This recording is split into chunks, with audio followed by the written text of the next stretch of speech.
Well, welcome to episode 364 of the 3 Point Podcast, presented by Memorial Healthcare's Wellness Center, voted the best health club and gym for 2025, 3 straight years now. They've been winning that award. It's amazing. The Wellness Center on Facebook, you can follow them there for more details. Also, we're brought to you in part by AZ Branding Solutions, Jacobs Insurance Agency, Corey Shook and Associates Real Estate Services, and we got a stacked podcast about baseball here tonight. We'll tell you a little bit more about that. And speaking of baseball, how about the Tigers and Cubs series, guys? I mean, that just really showed America what kind of baseball town Detroit is. I mean, three straight sellouts, great baseball played. Two of the best teams in baseball, with the Tigers with the best record. I think they got 42 wins now. Just an awesome series in the D. Did you work any of the games, Jared? Yeah, I worked today's game, so that was fun. Quick game. I mean, anytime Tigers wins, always a good day. It's to me, it was a weekend of a lot of great defensive plays. I thought for the Tigers. I mean, especially in the outfield. Baez made a couple dazzling plays at shortstop Friday night, especially. But yeah, it's just they're just operating on a different wavelength than really pretty much any other team in the MLB right now, where it's not just being done entirely on talent. We see this all the time with teams, especially like an NCAA basketball tournament run, where you catch fire and it just feels like everything's going right. And that's, yes, they haven't been winning every single game, but pretty damn close for baseball standards. It just seems like they're finding different ways to do it. And they're just having a blast doing it. And they're just like a very well knit, tight, close group. It's fun to watch. We're spoiled. It's pretty nuts to think about. Yeah. I think we showed the league because I think a lot of people were asking coming into this series, are the Tigers for real? Is that first team to 40 wins? Was it because they weren't playing very good teams? Because, when they went up against the Guardians, that obviously didn't go well. And then coming into the series with the Cubs, they split against the White Sox, last, worst team in the Central. So people were starting to be like, is this a little, smoke and mirrors type of thing with the Tigers? And I think they showed that, no, Tigers are for real. And kind of like what you said, they're not winning by just mashing teams like, the Yankees and Dodgers. They're figuring out ways to win. Yes, it pays off to have Tarek Skubal, and then Jack Flaherty has definitely turned things around. That helps. Those bullpen games where, clearly Hinch is going to 1 inning here, 3 innings with this guy, 2 innings. Those can be a little frustrating, but, they're just figuring out a way to get through the season. But no, I think, again, like we've said probably 25 times on the podcast since the season started, as long as they can avoid catastrophic injuries and maybe make a couple decent moves at the deadline, this team 100% is for real. Amen. I'm going to be going down to the ballpark a couple times in the next week or so. So looking forward to that. I'll definitely make sure you're aware of it, Jared. Maybe we can connect down there again. We'll see. Are you actually going to show up, or is it going to be like the Chi-Town show? Right. It's going to, it kind of ties into the Chi-Town show, because they're going to be back at the Tin Roof next Friday night. And that's after a home Tiger game. So nice. I'm going to that. So that's a heck of a Friday night right there. Yeah, it should be awesome. I'm looking forward to it as well. This past weekend, I don't know, man. I went out on Friday. I still feel like I'm recovering from it. It's weird. The hangover's been hitting like twice as hard. It feels like the last month. I don't really know why, but it makes looking down the barrel of a Friday night with Chi-Town at Tin Roof that sounds like hell right now. But I know I'm going to be geared up for it come Friday morning. But yeah, it's been fun. I mean, the Tigers, with how they're playing right now, it's going to be a sellout crowd. And going to dwindle over to Tin Roof afterwards. So it's going to be very cool. But yeah, there's something about the way this team plays. It's like, I think all those Miguel Cabrera teams, yeah, they were cool. They had superstars. They hit home runs. But something about this team is a lot more satisfying to watch, a lot more satisfying to root for. They're all young. None of them have too big of an ego. It feels like we've watched them grow right before our eyes. Whereas even Miguel Cabrera, we acquired him in a trade, and obviously he went up another level. But it just seems like this is what baseball is all about. This team almost feels like an underdog, despite being the number one team in the MLB right now. It's just, I can't wait to see what they do come playoff time. And like you said, Matt, it's just about staying healthy, and they're not even that healthy right now. Right. Mize has been dealing with injury. Jackson Jobe is dealing with injury. We still feel like we have a guy on the IL every other day. It seems like from our positional players. So the fact that they're dealing with all that quote unquote adversity and still winning all these games, that's what makes you a fan favorite. That's what makes you I don't know. Utah guys talk about the '68 Tigers or the '84 team. to me, they had that heart, that Jack Morris, that obviously he's a Hall of Famer, but like pitch with some panache, and it just seems like they have a lot of that going on with this squad right now too. Absolutely right. I mean, using your word, they're magical right now, man. Or it's like I would compare more like that 06 team. There was like those guys like the Brandon Inges of the world. Like you Right. can't. They're obviously not Maglio. all many players, but there's something you remember about those guys that sticks with you all these years later. I mean, they're a fun team to watch for sure. Because I mean, like Verlander was drafted by the team, and Porcello was drafted by the team, and there was like Nate Robertson. I'm sure you remember him, Ted. He was drafted by the team, so they did have some kind of homegrown type of guys, and then obviously they made the trades for the big names. But no, I mean, this team, I think they're winning games. You're trying to find stuff to nitpick if you're trying to like criticize the team, you know what I mean? But I do think one area that you might be able to is if Casey Mize is going to continue to battle injuries, if Jackson Jobe isn't going to pan out this year, I do think they need to make a move for an arm at the deadline. It doesn't have to be Tarek Skubal level. I'm not saying like dump the farm system and go get Paul Skeens or, something like that. No, but I think some depth, because once you get past Skubal and Flaherty, it is a little dicey in the starting rotation if Mize and Jackson Jobe aren't going to pan out this season. So, that might be an area. And then, you can always add a big bat. If there's a dude on the market at the deadline, that can come in and DH or something like that. Yeah. Do something like that. But right now it's working.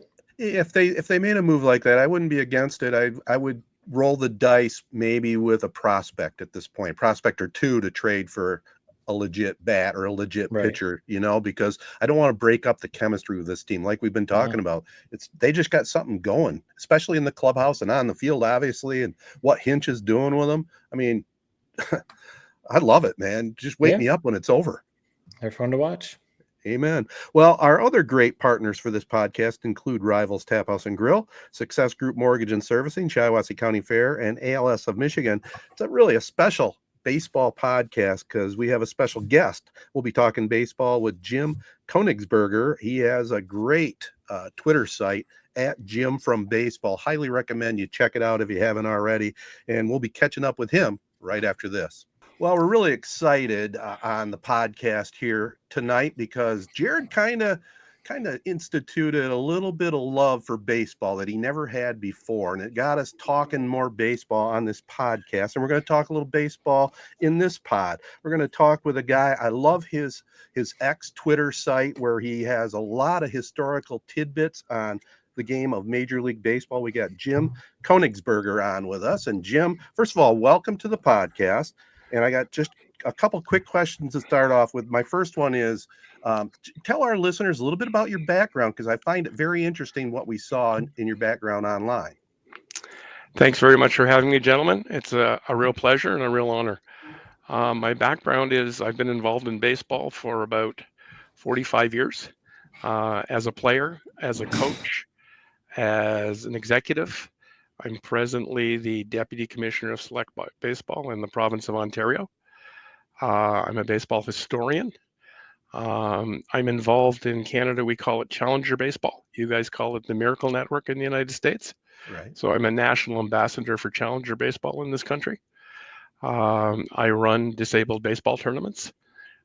In July at the Canadian Baseball Hall of Fame, I run a 55-team tournament for community sports, strictly 9U kids.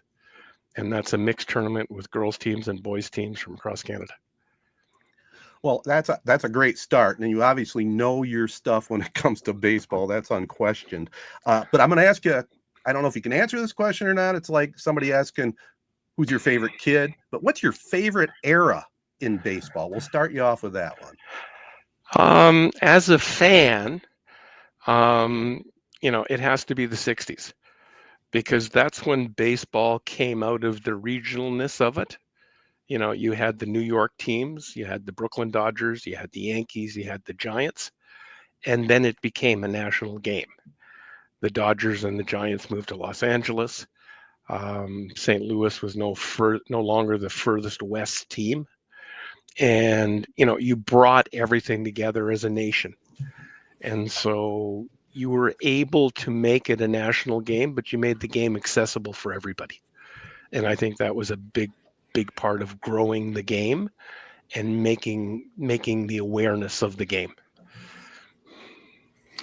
Speaking of the eras, a standard debate. You've appeared on a number of radio shows, podcasts, and other stuff like what we're trying to do right here. Just kind of get some baseball talk out of you. I'm curious if this debate has ever come up on those shows, or if you've just had it with any of your friends or peers. We've had it a number of times on this podcast with baseball, basketball, and other sports. The era debate of, could Babe Ruth hit Paul Skeens fastball? Could Lou Gehrig hit prime Justin Verlander? What do you think that, that debate is something that is easily answered? Like, yeah, of course Babe Ruth could. Yeah, no question. Or do you think like there's a little more to it? No, it can be easily answered. Walter Johnson, who is, the greatest pitcher that ever pitched professional baseball, a big Idaho farm boy. He was tested with an Army munitions machine in 1911. He was throwing 95. We remember Smokey Joe Wood, who Walter Johnson famously said, can I throw as fast as Smokey Joe Wood? Mr. Nobody can throw as fast as Smokey Joe Wood. You have all that pitching there. Plus in the Babe Ruth era, even in the 30s and the 40s, up until 1928 or 29, the spitball was legal. We had people like Carl Hubbell, who, if you ever saw or met Carl Hubbell, his pitching arm was about 7 inches shorter than his other arm from throwing. Well, it was for throwing 15 years of screwballs. Right. So it was a totally different game. I think they'd be more successful today. Okay. Because basically everybody in the major leagues right now is a 2-pitch pitcher, and then you bring in the bullpen. Right. And the struggling is that, when you get to the bullpen, who are you facing and what are they throwing? We all remember Bruce Sutter in this, in his splitter. But, the great pitchers, Dizzy Dean, Bob Feller, in 1943, they actually had a machine that would test the speed of shells fired during the war. Bob Feller was throwing 108 miles an hour. He was, and that's what the machine measured. And so, yes, I understand the Paul Skeens. Yes, I understand all the fireballers, but the pitching was just as good. And the hitting, remember, they would use, in the Babe Ruth era, they would use one ball the whole game unless it was a home run, and then they'd bring out another batting practice ball. That's true. Okay. They were using sub equipment. Okay. They were using terrible lighting. I go back, I just finished an argument with somebody about Willie Mays. Willie Mays played in San Francisco in, the worst stadium, the worst field, Right, and spent 2 years in the Army. Do you think in all of that, if you had to put him in Yankee Stadium, if you had to put him in, Fenway, do you not think he'd hit another 100 home runs? And so that's why I said it's all subjective. right. But the argument is, like I said, Babe Ruth would be just as big, if not bigger. Yeah. Bob Feller would be the best pitcher in baseball today. Walter Johnson would be the best pitcher in baseball today. Yeah. I know Jared's going to jump in, but we have to watch Tigers games at Comerica Park with that deep center field. We had to watch prime Miguel Cabrera hit so many deep fly balls that would have been home runs at Yankee Stadium at Fenway. So yeah, we know exactly. Well, no, but it's no different than Roberto Clemente. I mean, I have an online argument because I'm a huge Clemente fan that he didn't have this number and he didn't have that number. I mean, hitting in Forbes Field. I mean, center field was so deep, they left the batting cage on the field in play because, they did, because, there was no way someone could hit it there except for Clemente, so that's why I said it's a different thing now. And looking at the parks, looking at the different numbers, I mean, looking at the Polo Grounds, look at the Los Angeles Dodgers, when they moved west, I mean, right field corner was 251 feet. Was that at the Coliseum? Yes. Right? Yeah. 250. We have. That's a high we have school field. Well, I was going to say we have little league fields that we Right. we have 250 feet. That was the Coliseum for the first 20 feet of the right field corner. Right. Wally Moon. Wally Moon became Moonshots. famous for moon shots. Well, my goodness, 250 feet. I'm a middle-aged, worn out guy. I can hit a ball 250 feet. Right. So we maybe buried the lead a little bit. You have this great Twitter account at Jim from Baseball, or X, excuse me. How did you come up with this idea to start this account? I mean, 36,000 posts later, millions of views. How did this start? I was coaching, and I've always coached baseball. I always coached kids. I was always shocked, the kids who came to me and any of the discussions we had with the kids, how little they'd learned about the history of baseball. And you look at it from baseball no longer is about the players, hasn't been for a while. It's about the brand. Hockey, and to be fair, hockey, all the major sports are the same thing. But my son was 14 years old and a good player, involved in a lot. I taught him a lot. He literally believed that Ken Griffey Jr. was the greatest baseball player that had ever lived. Mm-hmm. And That's awesome. and he was, a great player. But anytime you mention somebody, and he'd just look at me and go, "Who? And because they're so good with their phones or their electronics, I'd throw a name at him and he'd look it up and he'd go, "Oh my God, Dad, he was really good. How come we never hear about him? Oh my God, Dad, we never talk about him." And your argument earlier about, the eras and the players, Nick, my son, Nick, but, I use, Jimmy Fox, basically Jimmy Fox, if they had have had it at the time, would have been the MVP 5 years in a row. And, his numbers are just absolutely astounding. And then as an old man, they brought him to Boston to basically teach Ted Williams how to be a major leaguer. Wow. And, you look at it and he was a catcher. The guy was catching 135 games a year. Right. And my son would look at me and go, "Yeah, Dad, but Yadi Molina is the greatest catcher ever." Hold on a second, Nick. Maybe I gotta. And so I just started posting that. The other issue for me is I live in St. Catharines, Ontario. Right. This is the terminus of the Underground Railroad.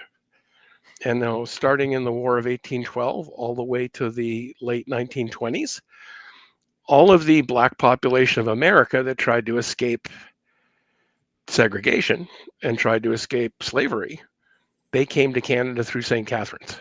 Yeah. Gotcha. Harriet Tubman's house is 2 blocks from my house. Harriet Tubman's church is 2 blocks from my house. So the Underground Railroad basically ran through my backyard. And so the history of the Negro Leagues in teaching the kids that, and that's tied into the NFL.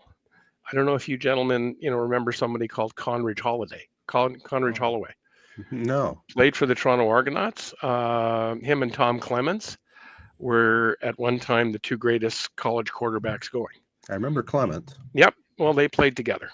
And they came and played in Canada for the Toronto Argonauts, the Hamilton Tiger Cats, and everything else. His family originally came to Canada and then went back to the States in the Underground Railroad. And nobody teaches that history and the Negro League baseball history. Josh Gibson hit a home run that basically hit the upper roof, so 2 feet from being completely hit out of Yankee Stadium. Josh Gibson hit a ball out of the Polo Grounds. And yet you talk to people and, my wallpaper on my ex account is his grave in Pennsylvania because I went there. Right. But I mean, you talk to people about Josh Gibson and they look at you and they just go, "Who? Right. Who?" Like everyone knows Satchel Paige. Nobody, and all the great players. I'm familiar with, elite baseball in Detroit because we played them a number of times, the Detroit Stars. Right. The Detroit Stars is an elite baseball team that takes players from all over Michigan. We played them in Nashville and St. Louis. But I was at the park in Nashville and I sit away, if I'm not playing, I sit away from the benches and everything. So you're not in the middle of everything with the coaches and all of that and the parents. So I was out in the outfield, watching a game, and there was an older black lady. She was 82 years old. And I started chatting with her and asked her if she knew anything about the Negro Leagues. And she just looked at me and she says, well, I grew up in Alabama. And when I was 13, my dad sold me to a man in Detroit. And I came to Detroit and married him. And I've been here ever since. And I said, well, that's, do you know anything about the Negro Leagues? And she said, well, I just know about Buddy. And I'm going, Buddy? Who the heck is Buddy? Buddy, ma'am, who's Buddy? Oh, Buddy Leonard. And I said, Buddy Leonard? She said, yeah, he's from North Carolina. He grew up there, and he was, good friends with my mom, and he was good friends with my aunt, and they went to school together. And even when he was playing in the Negro Leagues, they'd still get together. And I'm going, Buddy Leonard. And she says, oh, you people up north call him Buck, but his name is Buddy. And I mean, Buck Leonard was the greatest first baseman that ever played in the Negro Leagues. And we don't teach that history. We don't, Right. And there seems to be no issue. I get in an argument with people sometimes. You all know who Ferguson Jenkins is. Right. Okay. Ferguson Jenkins' father was the first baseman for the Chatham Black All-Stars here in Canada. And they traveled all through the States and won. They won in every tournament they played in. That's how good they were. But Fergie's dad was a better ball player than he was. And nobody's ever heard of that team or never heard about him. Right. And Well, so I think we all agree, Jim, that they definitely got shortchanged. But in fairness, at least Major League Baseball is making an effort to honor those players from that league. There is a Hall of Fame. What is in Kansas City, isn't it? Well, the Negro League Hall of Fame, but again, I say this, and it's above reproach. Right. Remember, when Major League Baseball admitted black players to the Hall of Fame, Mm-hmm. they weren't admitted to the Hall of Fame. They created a special Negro League wing, Right. and they were only admitted to that wing. Hmm. And then after the outrage that they'd done that, then they, after 2 years, finally let them back into the Hall of Fame itself. Right. So, and the Negro League Hall of Fame is run by Bob Kendrick in Kansas City, but that was really the brainchild of Buck Leonard. Right. I use the analogy, if you're familiar with country music, Marty Stewart basically has every piece of memorabilia in the history of country music. He's opened up 2 museums and he's got everything. Buck Leonard had everything to do with the Negro Leagues. Fantastic. He kept everything his entire career. And that, if any of you ever have a choice to go to the Negro League Hall of Fame, it's museum. It's absolutely stunning. On my list, man. On my list for sure. Do you have a follow-up, Jared? Where do you I mean, these tweets are great. I've just been scrolling through some of your Twitter account the last couple of minutes. Where do you find this info? Is it reading books and highlighting it and marking it down for later? The hardest thing is with the kids. And whenever I get, and thank you for that. But whenever I get that, I always kind of go, didn't you guys know all that? And, didn't you guys follow the game? Didn't you learn the history of the game?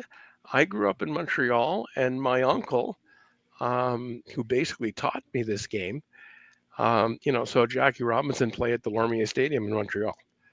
But he knew the history of the game and passed it on. And so, as a kid, I knew all these names. I knew all these stories. And so I've always been surprised that, even to the point professional people will get in touch with me and say, Jim, how did you know that? You make your living in the game and you didn't know that?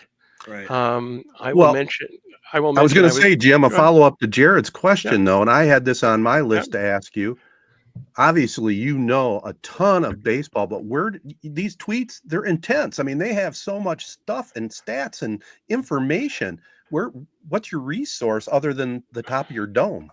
Oh, no, I've got a full library and, I've got all my stuff from, when I was a kid and all my baseball books, but most of them, like I said, are familiar with, and I only have to refresh myself with them. Okay. Ted Williams' war record, I thought everyone knew that. The history of black baseball, I thought everyone knew that. When we argue about who should be in the Hall of Fame, Curt Flood should be in the Hall of Fame.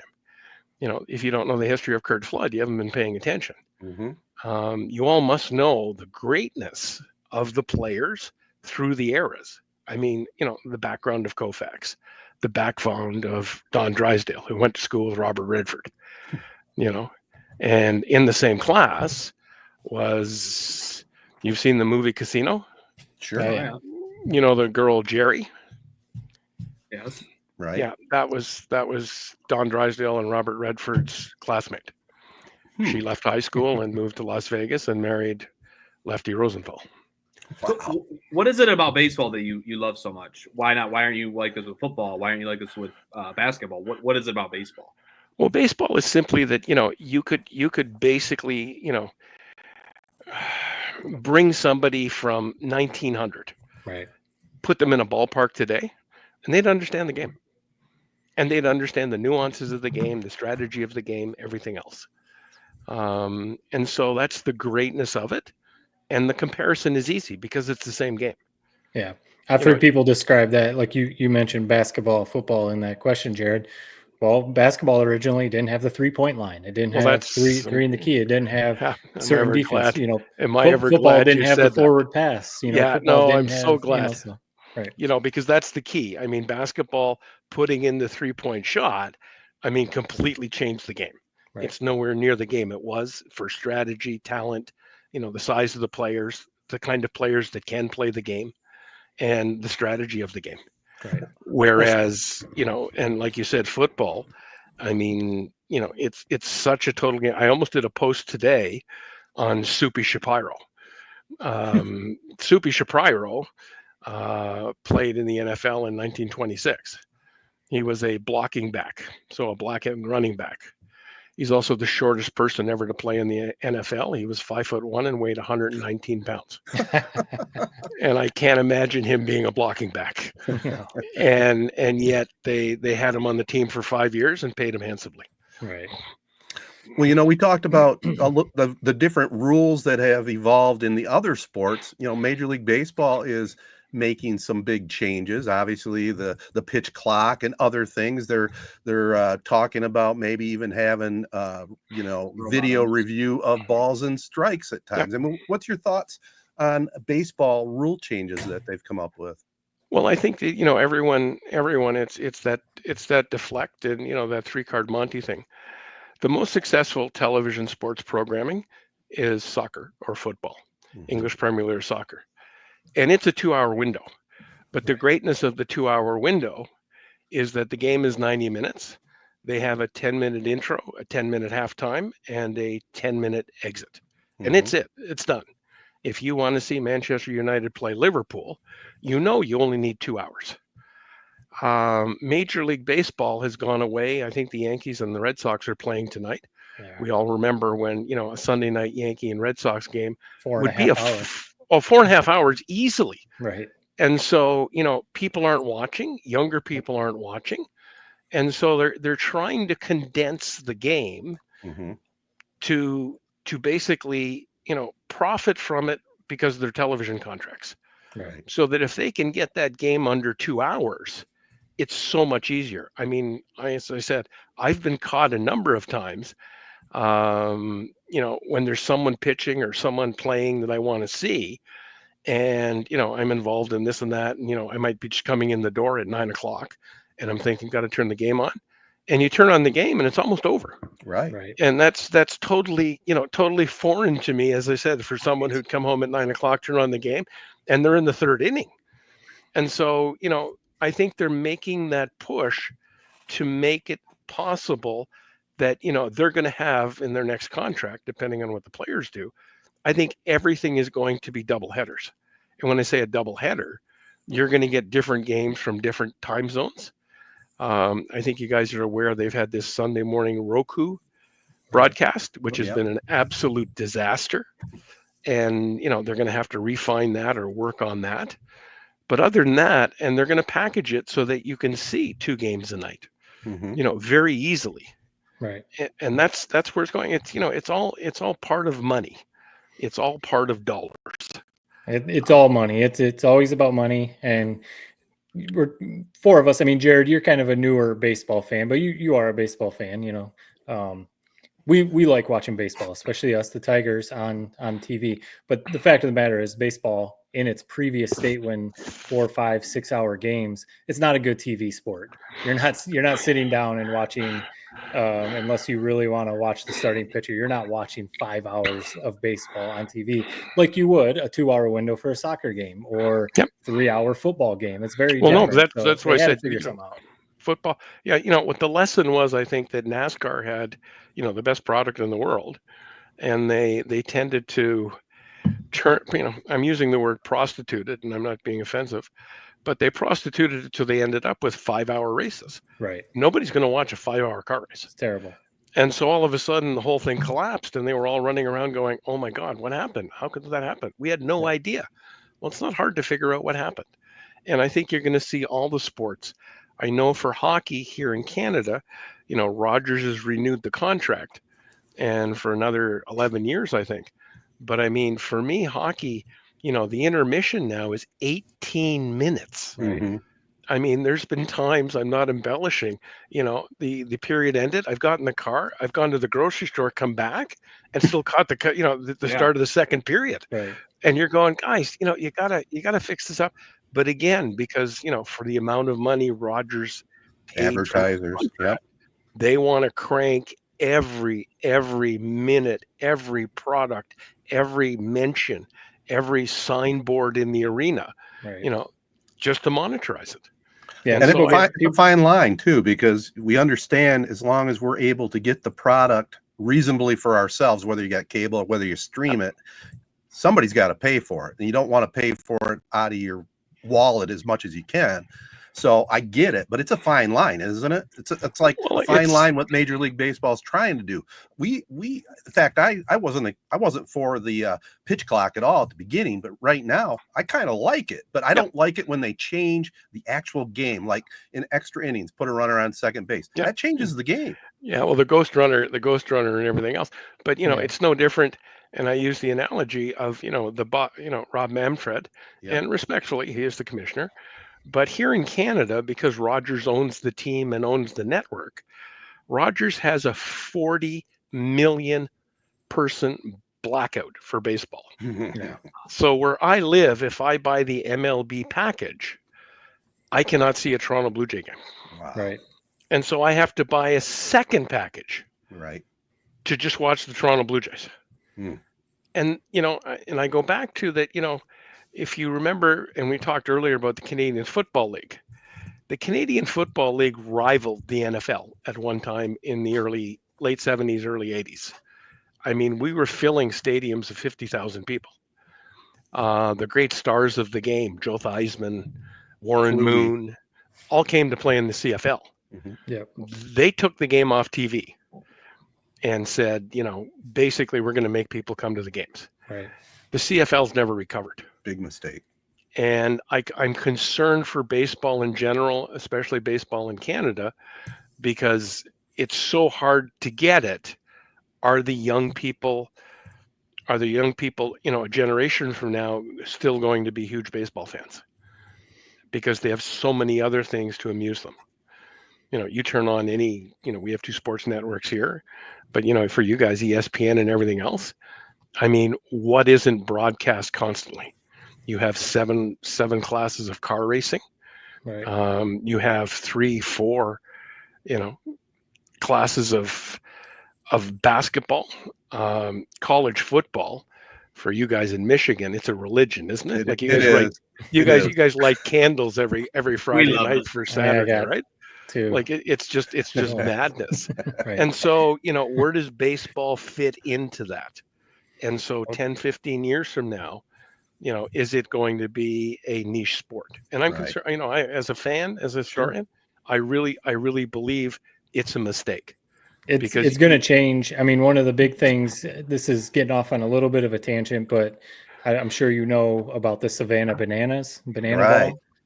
That's become just a phenomenon. And I live down in North Carolina, in Charlotte, North Carolina, and they were just here this weekend. They played at Bank of America Stadium, where the Carolina Panthers, the NFL team, where they played their Friday and Saturday night, and they sold out both nights. 80,000 people, right? Everywhere they're going, football stadiums, they're selling out, and it's a gimmick. It's baseball, but it's a gimmick. Sort of. But they play on a clock, and they have some fun stuff. So honestly, like an honest discussion that we have at work fairly often, especially with the Bananas coming to town this weekend, is like baseball needs to figure out almost like a happy medium. No, you're not going to go full banana ball, obviously, in Major League Baseball, but they're selling out football stadiums everywhere they go. So they're doing something right. So it's almost like the pitch clock or some of the other things, you have to figure some stuff out because no one wants to watch baseball on TV.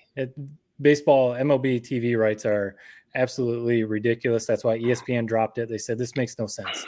We would rather invest in Savannah Bananas baseballs on ESPN over Major League Baseball, and that's just crazy to think about. I agree 100%. I have to. One of my good friends is an umpire, and so For the Bananas, yeah. Oh. And so whenever you see a worn out, fat, middle-aged, balding guy dancing behind home plate, nice. yes, he is my friend. And I don't know if you're familiar with the history of them. I've spoken to the owner a couple or three times. Remember that started with him and his wife basically being bankrupt, out of money, and they started the Bananas, out of their kitchen table. Yeah. And they've turned it in. But part of it's the Harlem Globetrotter thing. Yes. And part of it is, and simply put, and you really hit the nail on the head, it's fun baseball. Right. You can take a kid to a Bananas game. It's a lot of fun. It is. And that's have we remembered that? Where, in the MLB, I mean, I personally, you talked about the ghost runner earlier. I mean, I hate miking up the players during the game. Mm-hmm. I hate interviewing the coach during the game. I just it's not part of the game. Let them play. That's what we're watching for, And so I don't know where they're going and how much of it's hit and miss marketing, but I'm sure the MLB has taken notice of the Bananas, and I think but you're going to see different things. Yeah. The problem is MLB is a private club of 30 teams, and I'm being respectful, but they're making boatloads of money. Right. And so when you're making that kind of money, do you really want to upset the boat? Right. Part of it is most of the owners that own baseball teams are family money billionaires. So I mean, I don't know if that's part of the issue, but there's a lot more going on to it than that. I think that it's just there's so much revenue, and we're not seeing the real revenue. We haven't talked about gambling at all. All right. And let's look at that and where that's going. And just the cost of the experience. Again, I'm not going to call down the Toronto Blue Jays because I've traveled around, but I can say effectively, if I want a decent seat at the Rogers Center, the Sky Dome, it's about $115 each. I take a team every year to Cleveland. I pay $17 for the same seat. Yes. That's the way to do it.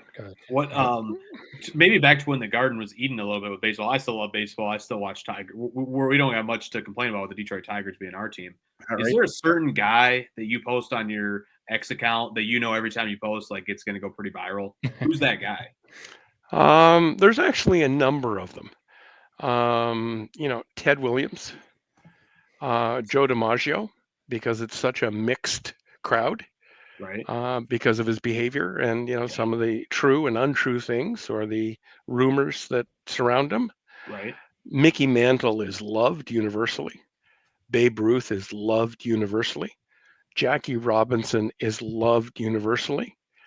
For you gentlemen in Detroit, Hank Greenberg is a legend in New York. And when I say that, I can post something about Hank Greenberg and I will get, not embellishing, 90 responses, all from New York City, all from Jewish people. Yeah. Because he was such an icon. I mean, he was Sandy Koufax before Sandy Koufax. And, that type of legend. Roberto Clemente. I'm a lifelong Pirates fan. So again, respectfully, I'm not sure what Bob Nutting's doing as the owner. Even this year, he did some incredibly, incredibly dumb things. And, he's probably, the only published numbers we have are the Atlanta franchise because it's a public company and the Stu Steinberg in Tampa. But the last numbers we had for Steinberg in Tampa Bay was his team payroll was, I believe at the time, 43 million. And his gross revenue for the team was 263 million. It's, I don't need a degree in accounting to figure out, how much money he's making. Right. And so, when you're looking at that money, the history of the game isn't that interest, but the actual fans of the game, the fans. I mean, Denny McLain in Detroit, you guys either love him or hate him. I can post something about Norm Cash and pardon me. I can post something about Norm Cash and his loaded bats, Right. and I will get 50 responses saying, "Jim, you're a liar. He never did that." Well, God, he told us he did that. He did. But and literally not one, 50, and there's a couple gentlemen that love to take me to task. And you proved to me that he said that. Okay, Right. sure thing. And so, the unsung star, and you see me do who should be in the Hall of Fame, Mickey Lolich. Right. How did you not put him in the Hall of Fame? How did you not put him in the Hall of Fame? But then again, this is the same thing that someone mentioned. One of you mentioned him earlier. How did you bring Miguel Cabrera to Detroit and didn't surround him with tremendous players and win 100 games every year? Right. But it's no different again because of the money, and I'm being respectful. We've got Paul Skeens in Pittsburgh. How long is he in Pittsburgh? Oh, Because could you be in a worse situation? Like, does he not? Does he not go home to Livy Dunn and sit there and go, 3 more years? We can leave. 3 more years. Right. Don't put in a new kitchen. We're going. Dodgers or Yankees. Now, to be fair, in the first half of Miggy's run in Detroit, those were some loaded rosters. They should have. They had talent. They should have won a ring or two. Oh yeah, that would be a debate for another day. The back half of his career, this is all I'm saying is that there's certain players that just tweet.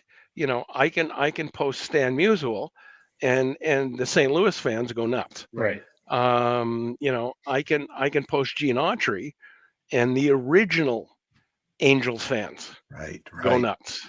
Right. And that's why I said I can post, and I do regularly, Roger Maris for the Hall of Fame, and the hate mail I get. I did a post with Willie Wells, who was a Negro League player, and Double Duty Ratcliffe. Double Duty Ratcliffe, basically caught and pitched at the same time, and won 400 games in his career as a pitcher. Hit 300 as a catcher. Wow. And I can say something like he was probably one of the top 5 catchers ever, and I'll get some nasty stuff in my replies, but I will get DMs from people calling me the filthiest names. And I know all the names. I know all the combinations, so you can't shock me. But what shocks me is that people, more than one, would take the time to send me that direct message. Right. And just going on about it. And so you never know what people's reactions are going to be. As I said, Denny McLain is still, such a challenging figure because there's still a huge part that love him. And there's a huge part that, feel that, he should be, drawn and quartered. And it's no different than the steroid. I mean, how do you guys feel about the steroid? Are we putting Pete Rose in the Hall of Fame? Let's hear it.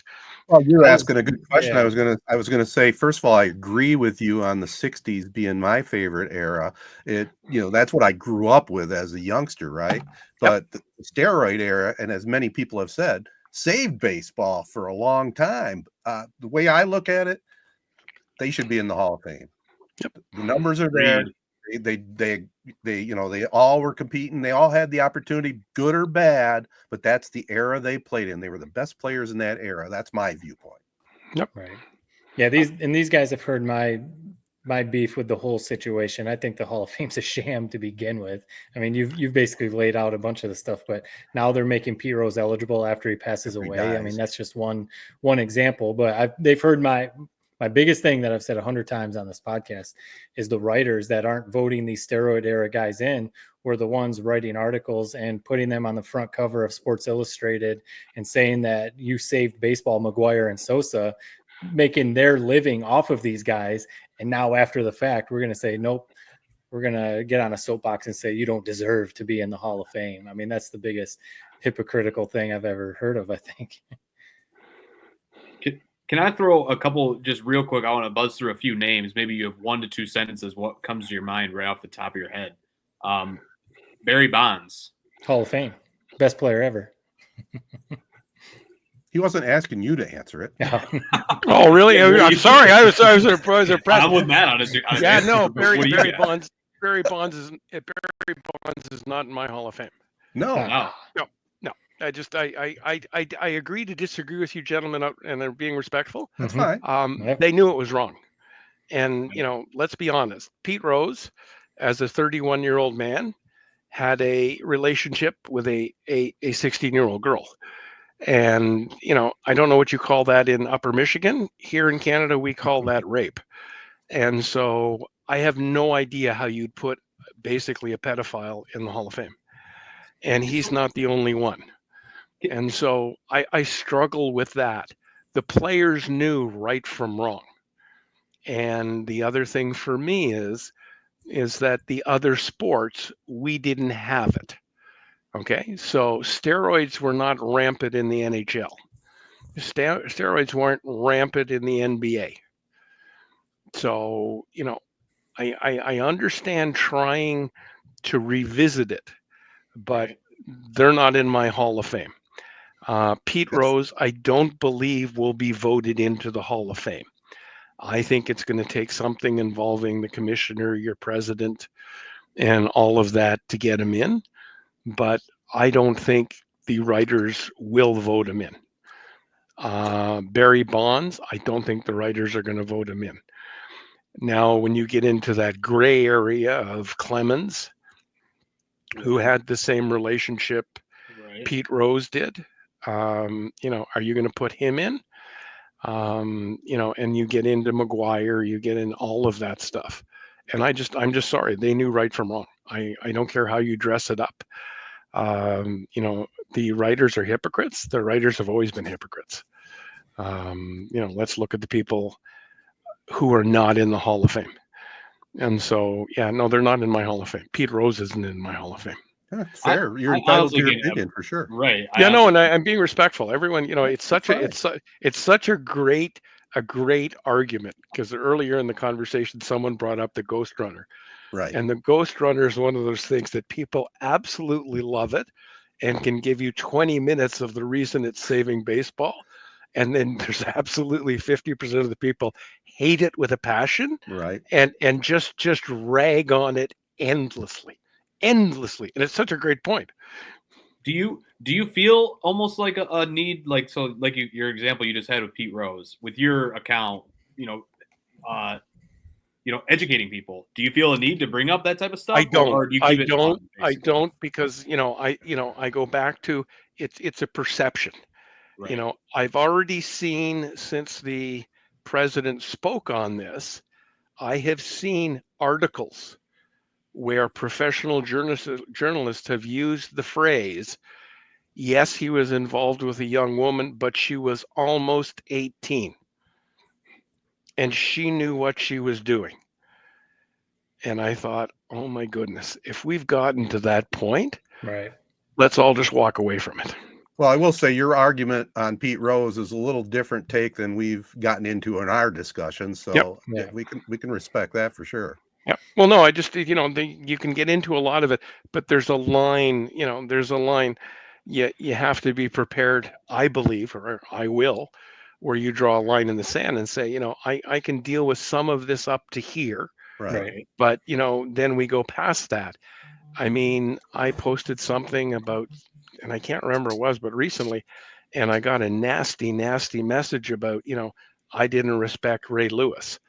from the NFL. Mhm. And when I look at Ray Lewis's background, it took everything not to send back a reply to the message saying, I think you better investigate Ray Lewis's background I and guess maybe so. Well, and it's come the tough, back. right? It's the tough thing where it's like, okay, are we talking about off the field stuff, whether it's baseball, football, Well, basketball, whatever, or is this just the that's, sport? Because I'm sure there's a lot of guys in Hall of Fames, whether it's football, basketball, baseball, whatever, that don't have a squeaky clean. That's for well, no, sure. but Yeah. that's exactly it. I mean, I Right. live here in St. Catharines. Again, 3 blocks from me is a duplex with the builder's name in the brick, and that's Makita. So Stan Makita grew up here in St. Catharines. Sure. You all know Stan Makita. Mhm. Bobby Hull and Stan Makita played for the St. Catharines Teepees, and I can tell you that at maybe 2-3 years ago, I posted a picture of Bobby Hull and Stan Makita playing for the St. Catharines Teepees as 15-year-olds. And I can tell you now, I must have got 100 messages. How could you dare post pictures of Bobby Hull, the wife beater? Hmm. How could you dare post pictures like that? Have you no shame? And I'm going, this is a picture about 2 kids playing hockey at 15. Right. Did we really, where have we gone with that? And so that's why I said the court of public opinion is always shifting, Right. Mhm. and where you stand. I mean, I appreciate when someone says, well, we should only deal with their on-field stuff. Right. Where do we go with that as a society? Right. I think for the for June 6th, the Normandy landing, Right. I did a great big post about Buck Compton, the Band of Brothers, Mhm. his history in Los Angeles, and yet it's known that he put innocent people in jail. And I had a dozen responses saying, how could you highlight this man? And he's not a hero. He put innocent people in jail, and you're a terrible person. And so I guess it's all that perception. You're never going to make everyone happy, No. right? Because Exactly. it's also how far back are you going to go? Because we know, the greenies that were used in Major League Baseball back in the day, all those 40s, 50s, 60s, 70s guys use greenies all the time. They banned greenies in 2006. So if we're going to talk about steroids, these guys knew what they were doing. I mean, players back in those days were using performance enhancing drugs too, that are now illegal in MLB. So are we going to ban all them from the Major League Hall of Fame? Well, Babe Well- Ruth did beer and hot dogs. Well, no, but there's even I do a post, not often, because my ability to put up with abuse is limited. But the great story about Mickey Mantle was sent to a doctor for an abscess on his hip, and he was sent by the team vice president, the ownership, basically not to fix his hip, to give him basically narcotics Right. to heal faster, play better, and play through the pain. Unfortunately, they sent him to a quack doctor, and not only did the infection get worse, he missed about 3 months of baseball. And that's the same thing. Like the star of Mickey Mantle and ownership or management, and I have to be careful, but management is basically circumventing the law to get him back on the field. Right. And you talk the greenie thing, the amphetamine thing, we've seen that. Hockey, everything's gone through it. But I think steroids, when you start sticking a needle in your body with stuff contains stuff that is illegal. Right. I don't know how you get around that. And that's just me. Yeah. I understand. I believe at some point Pete Rose will get in. I believe that McGuire and all of them are going to get in. I believe Clemens will get in. I just can't support it. That's all. Yeah. Fair enough. Fair enough. Now, I got one final question before we get you out of here, Jim. This has been a fascinating discussion. You're doing tweets or X postings, whatever it's called nowadays. But Yep. How about a book? What is there? A number of people, and I appreciate all of that and everything else. I'm going to speak very plainly. Sure. In this day and age, you cannot write a book and make money at it. It's just Fair. something. I have a very good friend who's written a very well-known book, and basically spent 2 years researching, writing, publishing it, and made $7,500. Well, I'm serious. Like it's really hard. Right. And so, that's one of my, my sadnesses. We've lost the Roger Kahns. We've lost the Right. Roger Angels. We've lost that level of literacy that, as kids or as young men, we read that work, that helped us fall in love with the game. Where are those writers coming from? Where is that product coming from? Because, as I said earlier, whenever we talk about, broadcasting or the kids watching a game or being affected by the game, they're being sold the brand and they're being sold a whole bunch of other stuff. Right. But they're not being sold the beauty of the game. Well, we'll just leave it right at that because it is a beautiful game for sure. I mean, the game of baseball, it's almost like a love story, isn't it? I mean, it has so many storylines. Just going to a ball game, how can you not be in a good mood, right? So let's get you out of here with this, Jim. And again, we really appreciate the time. Tell our listeners best spot to follow you. Where I'm literally only on Twitter or on X, and it's Okay. Jim from Baseball. I don't have a huge platform. I just do this just there. I don't have a blog or anything else. I just basically on Twitter to follow the game.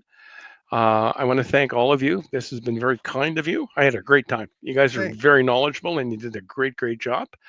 I will expect that in the next couple of weeks, you'll let me know that you've purchased playoff tickets for us all for the Tigers. and we'll be looking forward to coming down. As you know, from my house, it's a very, very fast 2.5 hour drive. And so I'll be fully prepared for playoff baseball in Detroit. All right. Well, we all have media connections, so I think you can get in on that too. I think I'd like to because I think it's going to be great for the Detroit fans. I think it's going to be great for baseball. Amen, brother. Well, Jim, this has been awesome. We appreciate the time again, and we'll catch up with you down the road. I appreciate it, gentlemen. Thank you very much, and the best to all of you and all of you to your families.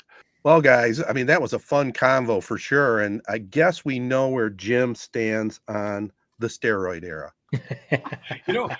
Here's what's like is I can appreciate his stance. Like to me, that's like that's what when you think of a baseball historian, that's your stance. Right. Anything other than that is almost wrong. Right. In my opinion. So I'm not a historian. You're saying where you draw the line is, I mean, you think about like Babe Ruth. It's like wonder why the Boston Red Sox traded Babe Ruth to the Yankees. Money. Sort of, but more so is could they rely on a guy who notably ran around the prostitutes, drank every night, was a good guy, but clearly had some demons. Yeah, that's a big reason why he's traded. I mean, that's all these guys. Ty Cobb, top 10 player ever. They all have skeletons in the closet. So it's tough, man, and that's the beautiful debate of something like that is who does belong, who doesn't. It's right. I mean, Nap Lajoie. You look at him, and he was even worse than Ty Cobb. He's in there. Probably, I think he's a statue for the Cleveland Indians or Guardians. So it's tough, and I love that debate. And like I said, I can appreciate his stance. That's the one thing I'd push back on. Is you're right. It's tough, man. Right. Well, like the point is, we've made before too. I mean, there's a lot of assholes in the Hall of Fame. Right. Frankly, I mean, they didn't have the media scrutiny that we have nowadays. Right. That's the difference, really. Yeah, and yeah, he knows his stuff obviously, but if you're going to be that serious of a baseball historian, basketball historian, football, whatever, you're going to be passionate about something, whether it's the eras debate, whether in the NBA, MJ's the GOAT or LeBron's the GOAT, if you're that serious about a sport, you're going to be pretty opinionated about stuff like that. So obviously he is, and I mean, he's not just some dude spouting stuff off. Yeah, he obviously knows the game. Absolutely. Well, before we get to Tedtertainment tonight, just a couple quick local things here. We'll call it our abbreviated version of the Jacobs Insurance Prep Spotlight. A couple of things to point out for Langsburg here, at least one. Langsburg beat Lansing Catholic in softball 5-4 in 10 innings on shortstop Bella Latusik sacrifice fly. So they're in the quarterfinals now Tuesday at 4:00 against Grass Lake at Jackson Community College. And keeping it in softball, Millington knocked out New Lothrop 5-4 in the regional final. So the Hornets' great season is done. So that brings us up to speed on all that. We'll be right back after this short pause with a little Tedtertainment tonight.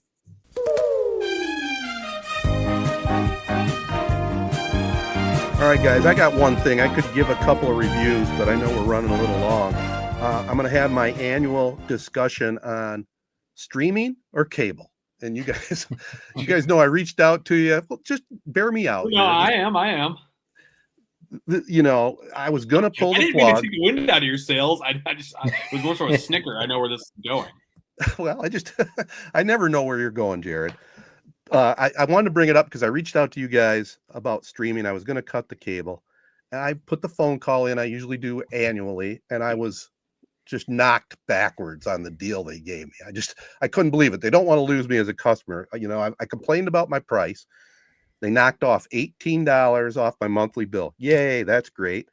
And I got added Disney Plus, Hulu with ads, ESPN Plus, Peacock, Max, and AMC Plus. Keep in mind, my bill went down $18. I got all that stuff. Plus, I got a Zumu streaming box to watch, and there's like 350 channels I can get on that with the iCloud recording capability. So tell me if I'm crazy. I got a great deal. No, because you got Jack Sparrow. Oh, right. You just plundered a ship, man, in your world. That's what that was. Because you got $18 knocked off, like you said, but then also because you were probably paying for Max, you were probably paying for Disney Plus, so you could cancel your other subscription to those. 100%. So I mean, you're actually saving more than just $18 a month. Yes. What's So the that's catch? I guess my guess would be mine. What's the catch here? What's that? What's the catch? There is no catch. There's no catch. I'm not kidding you. Oh, I'll tell you the one catch. It took me 3 phone calls to get it straightened out, because the original phone call, they said, we're going to give you all this, $18 off. And then they also said, well, we're going to give you the movie channel. Then when I saw my bill, there was a charge for it. So I had to call them and say, look, I didn't have the movie channel in the first place, so take it off. I'm not paying for it. I'm used to not having it. And then the other glitch was when I went through the very first call and made my deal, I'm coming downstairs to take an afternoon nap, but I saw the Tigers were playing on FanDuel. So I clicked channel 31 for FanDuel, and it was no longer there. They pulled it off. They're counting on people like me, where I would just run into one of these bumps in the roads and be like, I don't even care. I know. I'll pay an extra $10 a month, and I'm done with it. Yeah, so, I don't operate that way, Jared. Yeah. So that's my entertainment. Yeah, well, because there's a lot of people that would. They see that movie channel added on, and they'd just be like, whatever, I'll keep the movie channel. Who cares? Yeah. No, I mean, I was going to say you've worked the system, but really it's not working the system. It's just you've been a loyal customer for such a long time. They want to keep you as a customer, and all you're doing is calling. And it's really, and it's also, it's not working the system because you're just being honest. Listen, my bill's getting too high. Yes. And I can go stream. Right. What can you do for me? That was my exact first sentence, Matt. Right.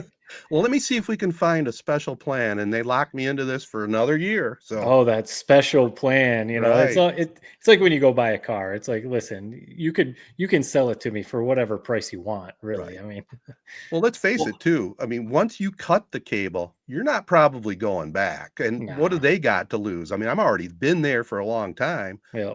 They'd be stupid to lose me. Yeah, they can't afford to lose you. You're like Wreck-It Ralph. Your starter is like mega filled up with neutrons and everything. If they lost you, I think the whole company might crash. So, anything good you watched lately, or I mean, I'll give you I wanted to keep it short. I can tell you about one show I watched. I don't know if you guys are aware of the movie The Brutalist. It was Academy Award nominated, and their star in that won the Academy Award as Best Actor. You don't want to watch that if you're not into drama and pretty heavy movie, really. When you look at it, it was about a guy that a Jewish architect that made his way from the concentration camps to become a big time architect in America. But it was about all his trials and tribulations leading up to it. It was well done. Adrian Brody was the actor that won the Academy Award.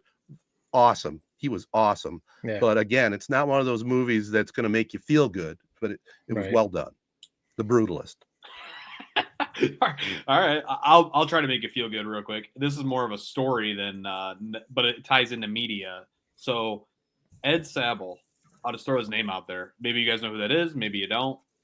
My question From to you before I read it- NFL films or Yep. different? Exactly. I was trying to sell you the Sable? sizzle, man, then the steak, but Steve- you gave away the steak right off the rip. Sorry. Steve Sable's dad? Steve Sable's Yeah, dad or exactly. son? Yeah, the original. So think of how this started. So back in his day, his son Steve was a high school quarterback in the '60s, basically, and he started filming his son's game with a camera he got as a wedding gift. Hmm. He finally he would have people over the 2 years that he was a varsity player. He'd edit it all together, add slow mo, add all that stuff that when you think of NFL films today, that what makes it so special. So he founded this company. Basically, people were like, "Hey, you're actually pretty good at this. You should look into this." Founds this company. At this point, the NFL is basically nothing. He goes to the NFL for the Super Bowl. It wasn't even called the Super Bowl at that time. It's called a championship game in 1962. He says, "I will give you guys $5,000 if you give me the rights to this game. Like, let me shoot it." NFL's like, "You're literally running unopposed. Nobody else wants this. Like, go ahead, team." So he goes and does the game. NFL is like absolutely blown away with what he does. I mean, if you think of NFL films, it's the magical shot where the quarterback throws it, tight shot of the spiral in air, zooms out right as the guy is catching the pass. You think of NFL films, snow and rain. That was just snow and rain until he shot it. Now you think of the frozen tundra. You think of those Green Bay Packer games. Right. Like what makes football magical back in those days. So basically does all this. Fast forward, like you said, the steak kind of got taken away right off the rip when you gave away who he was. So I guess just to wrap that up now, I had the ending ready. It was a cliffhanger of what this company was going to be. So you think about NFL films, man, this is like people have excuses for why they can't do something like in their day-to-day life, whatever it is. I have them. We all have them. This guy took a wedding camera, turned it into basically like the number one sports film thing, still going very strong today. I mean, think about what it's turned into. Hard Knocks. It started with this guy with a wedding camera shooting his high school kids, high school highlights and showing them to the neighbor kids. Mm-hmm. Like, and fast forward 50 years later, it's it's almost films. $500 million industry. I don't know how much it is, man. It seems like it's big time. So before you jump in, Matt, where is this? On Netflix, Max? Where'd you see it? This is just my TED bit of the week. I was reading it and I saw like a little headline, I think a tweet, kind of like our Joe baseball guy, and I was like, man, I'm gonna look more into this story, and it's like, yeah, pretty amazing. I mean, one little quote to tie it together. The only other human endeavor more thoroughly captured on 16mm film than the National Football League is World War II. Well, that is just a food for thought debate. Why does everything look so much better back in those days? Yeah. Like film, like I see trailers for Wicked. I'm like, what is this? It looks literally like I'm going to blow my brains out watching how this looks. And then you look at this 1960s camera that he got at a wedding reception, and it looks better than a $5,000 camera today. It's kind of sad, really. It's like the old NBA photos that you see, and you see people talk about all the time, like the NBA photos from the 60s, 70s, and 80s, that the color is just amazing. Vibrant. And the backgrounds. It's the cameras that they were shooting on. I mean, they weren't necessarily better cameras, because you can argue, I mean, our iPhones have better cameras than, some of that. It's just, maybe the effort and, the work put into taking those photos maybe, but no, NFL films is the standard when it comes to shooting sports. That's for sure. I mean, I remember when I started shooting sports, they showed me examples of NFL films, and they were like, this is when you're shooting high school. This is how you follow the ball, and, stuff like that. So it's kind of crazy. Yeah. I hear people say that, like, listen, somebody started NFL films or whatever from a wedding camera. It's a great story, and I'm not poo-pooing everything you said because it was interesting. It's harder now to find stuff like that, where, like to find that thing where there was no one shooting NFL, so now you go shoot NFL. Like, you talked about the other day, or maybe it was last week, podcast. Everyone has a podcast now. We have a podcast, so like trying to find that thing, shooting NFL games with your wedding video camera, maybe a little harder nowadays. Not saying it's impossible, but no, that's a wild story. Yeah, it's who knows? I mean, those things are still out there. It's like that's what makes them magical. It's like, I don't know. It's right under our nose right now. We don't even know it. So I don't know. Probably something social media it's not related. like football to you, right? said, I know flag football is the worst thing ever put on the face of the earth, but I don't know. Maybe it is flag football. Who knows? Maybe I stand 20 by years it. is huge. Who knows? Maybe it's the Savannah Bananas. We talked about it with Jim. That's like, think about that's what it was. If you jumped in on the Savannah Bananas 2-3 years ago, man, you're looking pretty good right now. That's a good comparison. Yeah, Yeah. it is. Yeah, 10 years from now, if we revisit this, it'd be like, oh, see, there's that one thing. Somebody got rich off of that. I know we're running long. Let me get 2 in on Entertainment Tonight. I watched 2 series finales. So if you watch Handmaid's Tale, or the show You on Netflix, and you haven't finished them, spoiler alert's coming. So Jared, are you still watching You? Are you guys going to get through that? At some point, it's on the list, but go ahead. You're good. All right. Well, plug your ears if you don't want to hear the spoiler. So I'll start with that one. So I'm actually we curious finished how it that. wraps up. So Yeah, we finished that series. So honestly, the last season was actually really good, and a new character, like every season, a new character, a new love interest for Joe comes in, like every season, and she's actually from Handmaid's Tale. So it was kind of funny to see, a familiar actress on the final season of You. So it plays out like most seasons do. He has his wife, and then this new love interest comes in, and it starts spinning things. And because it's the final season, obviously it goes absolutely insane with all this killing and all that kind of stuff. So it's the show is just crazy. I really do not like how it ended, though, because it ends with him finally getting caught. He finally actually gets caught because this love interest was catfishing him the whole time because she got deep into with a couple of her friends trying to figure out, like, get Joe Goldberg, because she was friends with one of his original people that he killed. Right. So they knew that he killed this one woman from like season 1. So they've been trying to find him this whole time. So she comes into this final season, catfishes him into falling in love with her, but then she actually does fall in love with him, and that's the whole spin. And then there's just craziness and stuff like that. And then at the end, she has like a change of heart because he's actually the monster, that he is, and kind of sets him up and gets the cops and stuff like that, and he basically gets caught and goes to jail.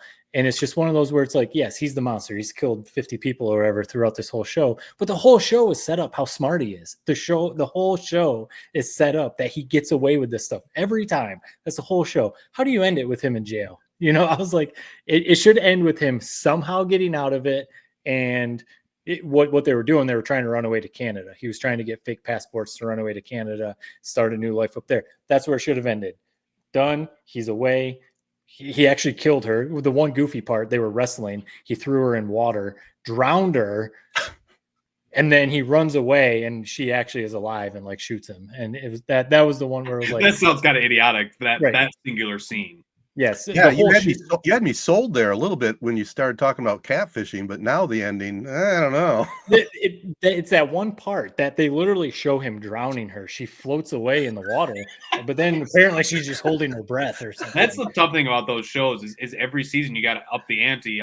Like we're thinking about season 1, it's like, hey, this is all pretty like realistic. Like this could happen. Right. Like how he was so smart with how he pulled it off, and then next thing you know, 4 or 5 seasons later, a girl's like drowned for 3 minutes, then awakens from the dead, right, and shoots him.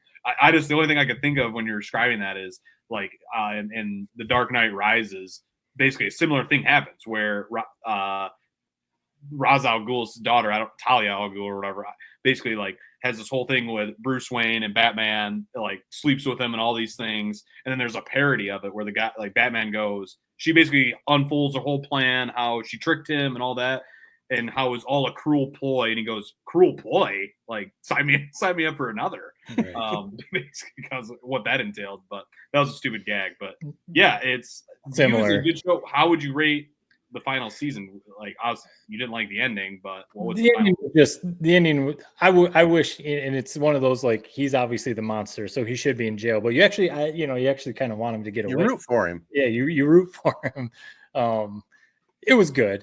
The final season actually, I think, redeemed the series, because the couple of seasons before were a little bit like, all right, let's wrap this thing up. Let's go. The final season was actually good. And that actress that came in, I don't know her name, but from Handmaid's Tale, she's a really good actress. So that helped. But him ending, the show ending with him in jail, getting love letters from his fans or whatever, was like, all right, this is a little ridiculous. So That's kind of a funny touch. Like Yeah. the how people were obsessed with what was the you guys know your murderers? Who was the Ted Bundy. Yeah, Ted they have Zac Bundy. Ted Efron Bundy. playing him. Yeah. Like, all right, let's maybe he wasn't that good looking. Right. So similar to that. So no, yeah, decent series. It's over. Handmaid's Tale, real quick. So that's done. The final season of that was it really is a good show. I mean, if you can, the first couple seasons of that are pretty, like you said about the Brutalist. The first Yeah. couple seasons of that show are pretty heavy and dark, and then it just turns into how June and the Handmaids are going to basically overthrow this new country, this new government of Gilead. And the final season is June, Elizabeth Moss, the main character. I mean, she's just a badass through it all, and she's galvanizing everyone and getting them to overthrow everything. How they do it is just cool. There's great music and the battle scenes and just everything. The final season is really good. But the one thing again that I kind of have issue with, the whole show is set up, her and her husband get split when she becomes a handmaid. You know, the women go do this, he gets basically sent off because he's a man and in this new government. If he's not a commander, like a high person, he's basically a no one. And the whole show, and they had a daughter that got taken from him too. The whole show is her and him trying to reunite, get back together, and then go get their daughter. That's the whole show. Yes, the government stuff and the society stuff and everything, but the whole show is about June and Luke getting back together so they can go get their daughter. And the show ends with he's now like obsessed with like being in like a rebel and trying to overthrow the government. And they're still married, but he's going to go do his thing and she's going to kind of do her thing. And they say that their daughter's in Colorado, and they basically end up saying, I'll see you in Colorado. And it's just like, no, this show's supposed to end that like, you guys go get your daughter. Like, the whole show was about this. And I guess it's one of those that it leaves open to your interpretation, but Right. Is she a handmaid still, or what's no, because they've like overthrown it all. So they were successful in their overthrowing Gilead. There's still some work to do, but right. Yeah. Is that officially the ender of it, or is there a possibility they might say, hey, we'll reboot it and have them work their way back together? So Handmaid's Tale is done, but there is going to be another series. I forget what it's called off the top of my head, but it's like 15 years down the line. It's another. This is based off a novel. There's another novel 15 years after the Handmaids overthrow everything. Well, wouldn't you say that show is at its best when they're actually in Gilead, like those first couple seasons, when they're in the heat of it, when it's this dystopian society? Like I don't care about it 15 years down the road. If I'm thinking of the spinoff, like, okay, give me just another side story in that universe at that time. To me, it is because it's so dark, and it actually seems pretty possible that it could be realistic. So it is, if you can get past the stuff that's pretty heavy, it is like, wow, this is really interesting, actually. Right, exactly. So it's funny how these series do that stuff, like I look at it, we're rewatching Dexter. We just started season 7. I think we're 3 episodes in. You always can almost tell when these shows jump the shark, you know what I mean? Where they just keep going and it's popular enough to where they can keep going, but you go, really? Is this is the writing they come up with? The good stuff's already behind me. It's like, to me, Last of Us, throw out all the political stuff that went with it. Season 2 really was a little bit of disappointment now that I sit back and watch it. And do I really want to watch season 3 where they focus on whatever that girl's name is, the backstory leading up to the finale there? Right. To me, here's the thing with Last of Us, and like people just are trying to make everything goddamn political nowadays. Right. You think about the first season, like they're like 2 of the episodes are like the best episode is the Ron Swanson episode. 100%. What killed that show was losing Pedro Pascal. Yeah. I want to watch a show in post-apocalyptic world with zombies where he's this badass. Yep. To me, it's not that anymore. Right. It'd be like if Handmaid's Tale lost Elizabeth Moss. Right. It'd be like, all right, this isn't even the same show. This makes now you're watching the guy from The Internship in that show. I don't even know what the guy's name is. Yeah. Or we'll see what Yellowstone's like without Costner. Maybe it'll be all right, but I don't know. I don't think they've I think she's a great actress, Bella Ramsey. I think it's more so like how they've written her character. It's like they made her not very likable. It's like, was it pretty much a jerk to Joel? Then Joel obviously dies. they kind of tried to patch that back together with a flashback, like later Yeah. on in the season. It's still weird. She's hell bent on revenge. And the big thing was like how she wanted them all to go track down Joel's killer right after their entire town just got ravaged by literally a zillion zombies, like just to go get revenge. Like it really didn't. They let her go. Like Abby settled the score. Who's the villain now? Like Yep. Joel killed all of us. We came back. We killed Joel. We let you go. Like basically, we'll wipe your hands of you. Like no hard feelings. And now I'm like supposed to root for this person to go murder this. Like I don't know. To me, they didn't nail that part. No, they didn't. So we'll see what happens down the road. But yeah, good stuff, guys. Long podcast, but I think we had a good one here. Yep. And hopefully our listeners think so too. I want to give special thanks out to Memorial Healthcare's Wellness Club, voted the best health club and gym for 2025. That's 3 straight years now. Follow the Wellness Center on Facebook for more details. Also want to thank our other partners, AZ Branding Solutions, Jacobs Insurance Agency, Corey Shook and Associates Real Estate Services, Nelson House Funeral Homes, Rivals Tap House and Grill, Success Group Mortgage and Servicing, the Shiawassee County Fair, and ALS of Michigan. And by the way, we talked about it way back at the beginning. Check out Chi-Town. If you want to go down to Detroit, see some good baseball, Tigers playing the Reds, Friday night. It's going to be a great night at the ballpark, and slide on over to the Tin Roof. I don't know. It's probably going to be wall-to-wall standing room only. Wouldn't you think so, Jared? I mean, like I said, even without the Tigers there, it was pretty damn packed. So Yeah. if I was you, I would and let's say the Tigers, which we know they will be, if they're up a few runs heading into that 9th inning, I'd Right. bounce. I was thinking the Early. same thing, or I might use our connections and check out if the band can save us a spot. I was gonna say you guys have the ultimate connection. You know the drummer. I mean, you should be able to get a front row spot, right? We'll see. We'll put the pressure on him, that's for sure. I also want to send special thanks out to Jim Konigsberger for joining us and talking baseball. That was a real fun conversation for sure. And happy Father's Day to you, Matt. Happy Father's Day to all the fathers out there, listeners, and peace and love, everybody. Be kind. Thank you very much for listening.